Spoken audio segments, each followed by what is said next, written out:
Chapter 14 touches on informative speeches, and informative speeches are obviously just as important as any other speech, especially if you're going to be in a professional setting. At some point you're going to have to give an informative speech to someone, especially if you're high up in that niche or you're in high caliber in that kind of general topic and people want you to explain things to other people.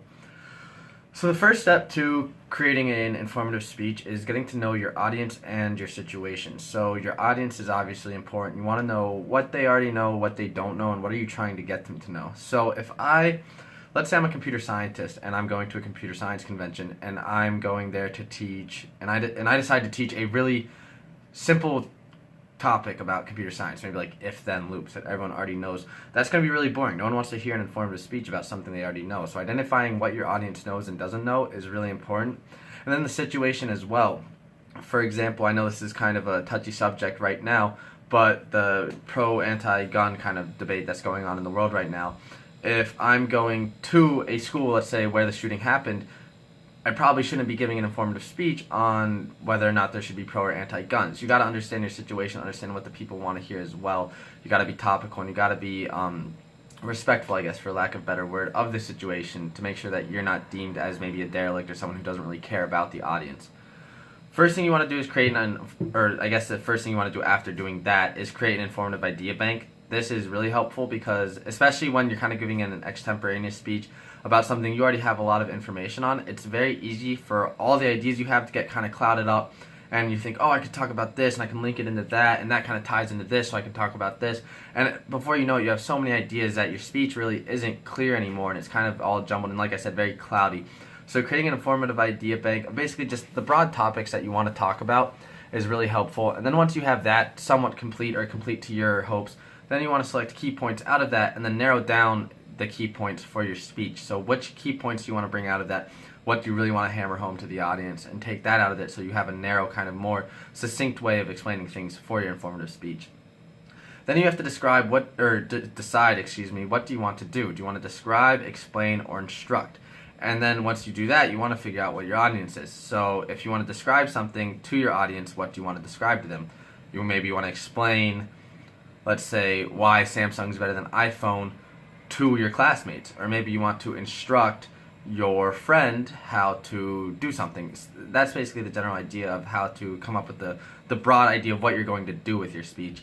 Once you have that decided, you want to identify your central idea. A big issue that a lot of people make, or mistake I guess a lot of people make when giving an informative speech, is they don't have a clear central idea. So they give a lot of good information, but it never really ties back to one main point. If you have a central idea and you can tie everything back into that main point, then it's going to be a lot easier for the audience to pay attention and keep saying, okay, this is what we're talking about, this is how it ties into that, rather than like, okay, where are we, how did we get to this, etc. Then you want to create an outline. Outlines are always good for any speech, really, informative, entertainment, whatever you're giving. Outlines are great because, especially when you want to give an extemporaneous speech, you don't necessarily want to have everything memorized, but being pretty knowledgeable of what your outline is and creating an outline helps you throughout the speech when you're giving it and saying, okay, where am I in my outline? Okay, I have to go through this and this, and it keeps you on track and keeps you giving a good speech. And then once you have your outline done, you want to research your topic and commit to a strategy. So research can include a lot of things, literally researching it on the internet, figuring out what you already know and what you don't know, interviewing people who know more about it. I know I had to write a paper last semester on basically the effects of psychedelics and how they can help mental illness. And the majority of my research came from talking to my dad, who works at the National Institute of Health, about how drugs are administered, how drugs are researched, and all that kind of aspect of my paper. And that was surprising to me because before that, the only research I've ever done was google.com, how does X affect Y. But there's plenty of other ways to research. And then once you're done with all those steps, you want to commit to a strategy. So what this means is basically, how are you going to give your speech? Is it going to be chronological, topical? We've already discussed this in past chapters, but you want to make sure you stick to that. You don't want to go from chronological and be like, okay, we're here, now we're here, now we're here, and then go to a complete different strategy, because the audience is going to get kind of confused and be like, hey, wait, when are we going back to what you talked about before?